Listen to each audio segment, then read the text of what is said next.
Was Oprah dumb when she was hanging out with that racist? Was Whoopi Goldberg dumb when she was hanging out with that racist? So when did he become a racist? When they told you he was. Was he a racist? Was he a problem for Hillary Clinton when he stood up at Chelsea Clinton's wedding?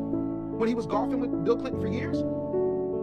Make it make sense. Oh, and again, this is not me advocating for Donald Trump, but I need to give you an example that you cannot argue. People are upset because Donald Trump's a racist because he took out an $85,000 ad in the newspapers against the exonerated five, formerly known as the Central Park Five. Right? That's a problem. That's problematic because he said they needed to get the death penalty. You know what everybody leaves out of that conversation? Two things. The first is, all we had was the information that was being presented to us on the news.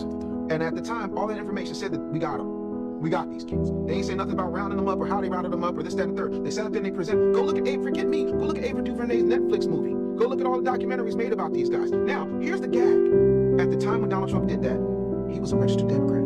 Not only that, he was a private citizen. Not only that, the district attorney, the assistant district attorney, the chief of police, the mayor, all of them happened to be Democrats. But that didn't stop anybody from dealing with the fact that they paraded them brothers up on that stage at the DNC in 2024. Like, oh, Donald Trump's the problem. Oh, but I didn't hear any of them issue an apology for what they did to railroad those boys for a decade and some change. How does that make sense? So, again, when you're told that orange man is bad, but you're not told that all these blue people who sat up there, who said these black and brown, because there were black people and brown people in that Central Park Five. That's the only way I'm using that term, because I'm black people first. Everybody else holds your own nuts. But black and brown, when it comes to these five boys, you have no smoke for them. Matter of fact, one of the assistant prosecutor is still a huge donator, a huge donor to the Democratic National Convention, the Democratic National Committee. So I'm trying to understand how that makes sense. And then, by the way, where's all your smoke for these corporations that were buying $1 million suites at the DNC? You care about black life so much, why were you okay with them having abortion mobiles a block away from the Democratic National Convention? If we're going to talk about preserving life, if we're going to talk about racism, we're going to talk about systemic things, you have to talk about it regardless of who you like or who has the best PR or who says the things you don't like.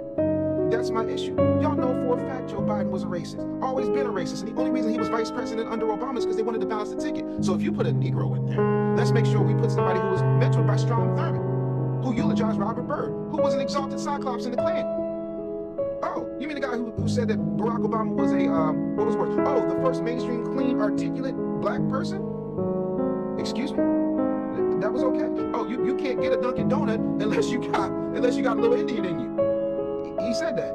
You're okay with that. You're okay with Hillary Clinton being a Goldwater girl, who was a card-carrying racist and segregationist, who also said, we need to bring them to heel. Them meaning you and me. Because we were teenagers at the time when she said that, and she was the first lady. So is racism a problem, or is racism with the right amount of PR a problem? And the wrong type of PR, not a problem. I'm trying to understand, when are you not activated? When is it just, hey, this is wrong, and it needs to be wrong? Oh, but he apologized for it. Yeah, but his apology don't do nothing for the 30-plus years of racist policies that have affected us. But then again, when you got somebody creating a First Step Act, getting these people out for nonviolent drug offenses, you got Kim Kardashian.